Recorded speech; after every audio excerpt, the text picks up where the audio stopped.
Hey there! Let's get rid of that annoying background noise from your voice recordings using Audacity.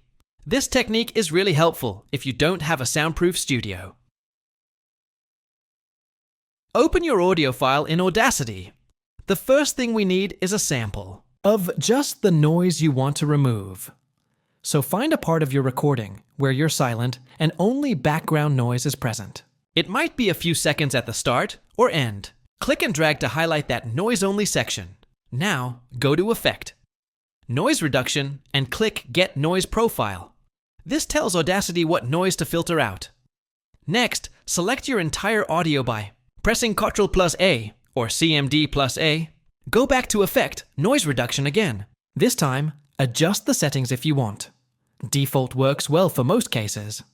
And click OK. Audacity will process your audio and reduce the background noise. Give it a listen by pressing play. If some noise is still there, you can undo by pressing Ctrl+Z and repeat the noise reduction with slightly stronger settings. Just be careful not to overdo it. Too much noise reduction can make your voice sound hollow or distorted. And that's it. Your voice recordings should sound much cleaner and more professional.